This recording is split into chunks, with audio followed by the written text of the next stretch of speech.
Hello friends, आज का अपना टॉपिक है डिphtheria।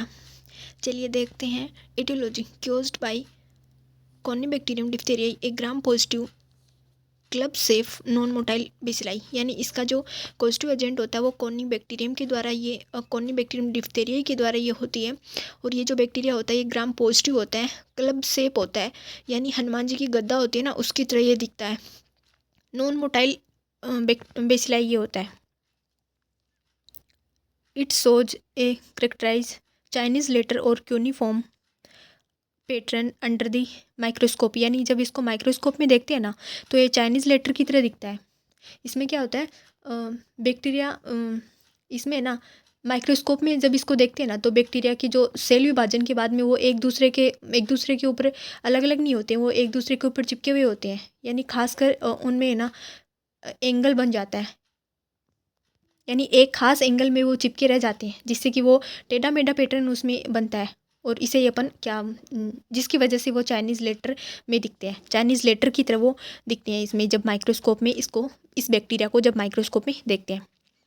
The bacteria produce a potent exotoxins that cause tissue necrosis. ये बैक्टीरिया होता है ना, ये बहुत ज़्यादा जहरीला पदार्थ शरीर के अंदर, अपने शरीर से बाहर, यानी अपनी बॉडी में, जिस इंसान की बॉडी में ये छोड़ेगा उसमें बहुत ज़्यादा अपनी बॉडी से निकाल के उस बॉडी में छोड़ता है, एंड क्योज ये टिश्यू नेक्रोसिस करता है। ये डिप्थीरिया की बीमारी में ना बैक्टीरिया खुद के फैलने से ज़्यादा ना उसके द्वारा जो एक्जोटोसिन वो छोड़ रहा है ना वो ज़्यादा घातक होता है वो, इसलिए ना ट्रीटमेंट में इसमें डिप्थेरिक एंटीटॉक्सिन देते हैं इसको, इस टॉक्सिन से बचने के लिए ना इसमें इसको प्राथमिकता दी जाती है। डेट का मतलब है डिप्थेरिया एंटीटॉक्सिन, ठीक है। Albert stain is use to demonstrate metachromatic granules volutin granules. इस बैक्टीरिया को देखने के लिए ना अल्बर्ट स्टेन का यूज करते हैं, जिससे कि इसमें ग्रेन्यूल्स, इसमें इस बैक्टीरिया अल्बर्ट स्टेन के अंदर वो ग्रेन्यूल्स है ना वो साफ उसमें दिखाई देते हैं। Albert stain is use to demonstrate metachromatic granules, यानी अल्बर्ट स्टेन का, इस बैक्टीरिया को देखने के लिए अल्बर्ट स्टेन का यूज करते हैं, जिसमें उसमें दाने यानी ग्रेन्यूल साफ दिखाई देते हैं, जिसकी वजह से। And formation of A tough lethargic grace white pseudo membrane on the tonsil pharynx. ये क्वेश्चन आता है बहुत बार, इसमें ना स्यूडो मेम्ब्रेन बन जाती है, ये स्यूडो मेम्ब्रेन, या मतलब ये झिल्ली सी बन जाती है एक, और ये गले के अंदर, और ये झिल्ली है ना ये मतलब चमड़े जैसी स्ट्रोंग होती है, और ये ग्रे कलर की दिखाई देती है, और जब इसको हटाने की कोशिश करेंगे ना तो ब्लीड भी हो सकता है। If you try to remove the membrane it result in profuse bleeding, यानी जब इसको हटाने की कोशिश करेंगे तो ब्लीड भी हो सकता है।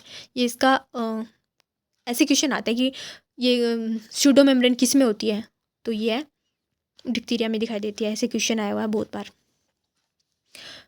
अगला है bull neck appearance due to severe cervical lymphadenopathy, यानी इसमें ना गर्दन ऐसे सांड की तरह हो जाती है, बुल नेक हो जाती है, और due to severe cervical lymphadenopathy. अगला है डायग्नोसिस टेस्ट, इसमें gold standard throat and nasal swab culture to Loeffler's serum slope और पोटेशियम टेलुराइट मीडियम। इसमें ना कल्चर के लिए ये सीरम यूज करते हैं, लोफ्लर्स सीरम होता है ना ये यूज करते हैं कल्चर के लिए। इसमें लोफ्रेंस मीडियम का यूज होता है, जिसमें ना इसको यूज करेंगे ना तब उसमें ब्लैक कलर की कॉलोनी दिखती है, पोटेशियम टेटाइन, ये जो पोटेशियम जो टेलुराइट मीडियम होता है ना इसमें ये ब्लैक कलर की इसमें कॉलोनी दिखती है कल्चर के लिए जब इसको देखते हैं तब, ठीक है। अगला है सिक टेस्ट। सिक टेस्ट में क्या होता है, is done to check the status of immunity. इसमें क्या होता है, ये चेक करने के लिए इंसान बीमार हो सकता है कि नहीं, कि वो उस बंदे की उसकी सस्टेबिलिटी है ना वो कितनी है, ये देखने के लिए अपन क्या करते हैं, सिक टेस्ट करते हैं। Elek's gel precipitation test is use for toxigenicity, ये देखने के लिए जो वो बैक्टीरिया है ना डिप्थीरिया का, वो टॉक्सिन बना रहा है कि नहीं बना रहा है ना, ये देखने के लिए अपन में इसमें क्या करते हैं, इलिक्स जेल इसमें यूज की जाती है, इलिक्स जेल प्रिसिपिटेशन टेस्ट इसमें यूज करते हैं। क्लिनिकल स्टेज एंड कॉम्प्लिकेशन, इसमें the most common dangerous complication is myocarditis. इसमें क्या होता है, ये टॉक्सिन जो होता है ना वो हार्ट की मसल्स को ख़राब कर देता है, जिससे ना पेशेंट की डेथ तक हो सकती है, इसलिए most common cause of death है ना वो इसकी वजह से होती है। It can cause post diphtheritic paralysis, neurological issue like palate paralysis. ये बैक्टीरिया है ना ये झिल्ली बनाता है ना उधर गले के अंदर, तो ये इससे ना पेलेट के अंदर पैरालिसिस हो सकता है, जिससे कि वो खाना खाएगा ना तो खाना नाक के थ्रू वापस आ सकता है, यानी रिगर्जिटेशन हो सकता है, पैरालाइज कर देता है पेलेट को ना। अगला नर्सिंग मैनेजमेंट एंड ट्रीटमेंट, इसमें प्रायोरिटी होती है maintain airway patency, risk of respiratory obstruction.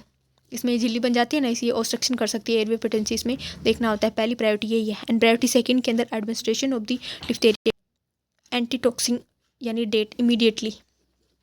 इसके अंदर सबसे पहले उसमें रेस्पिरेटरी एयरवे पेटेंसी का प्रायोरिटी होती है और दूसरे नंबर पे उसमें ये डेट देते हैं। ड्रग ऑफ चॉइस के रूप में उसमें डिप्थेरिया एंटीटॉक्सिन यानी डेट, इसको शॉर्ट में याद कर सकते हैं। और प्लस में इसमें इरिथ्रोमाइसिन एंड पेनिसिलिन देते हैं। इसमें जो बैक्टीरिया होता है ना उसको ख़त्म करने के लिए इरिथ्रोमाइसिन है ना वो सबसे अच्छी बेस्ट होती है, इसमें ड्रग्स है। और जो जो जहर हो रहा है ना टॉक्सिन, उसके लिए ये डेट देते हैं, क्योंकि ये बैक्टीरिया जो होता है ना ये टॉक्सिन भी तो रिलीज कर रहा है, तो उसको ख़त्म करने के लिए अपन उसमें डेट देंगे। Strict droplet isolation for at least 14 days और एंटिल 2 नेगेटिव कल्चर, उसको 14 दिन तक आइसोलेट करके रखेंगे पेशेंट को, जब तक कि उसमें 2 नेगेटिव, उसका कल्चर करने के बाद दो बार नेगेटिव नहीं आ जाएगा ना, तब तक उसमें क्या करेंगे, उसको आइसोलेट करके रखेंगे। Prevention and vaccine, diphtheria vaccine is a toxoid and is part of the pentavalent या डीपीटी वैक्सीन का एक पार्ट होती है, ठीक है। It is freeze sensitive, must be stored at 2 से 8 डिग्री पे इसको स्टोर करके रखते हैं। और ये फ्रीज सेंसिटिव होती है, यानी इसको अगर फ्रीज कर देंगे ना तो ये वैक्सीन ख़राब हो सकती है, इसलिए इसको फ्रीज नहीं करना है, ठीक है। एक चीज़ और, ये है ना डिप्थीरिया, ये इसमें झिल्ली बनती है ना, वो सूडो मेम्ब्रेन इसमें बनती है, तो ये ना गले को बंद कर सकती है, इसलिए इमरजेंसी में इसमें ट्रेकोस्टोमी की जरूरत भी पड़ सकती है। इसको क्यूक रीजन में देखें ना तो मोटे मोटे पॉइंट इसके देख लेते हैं।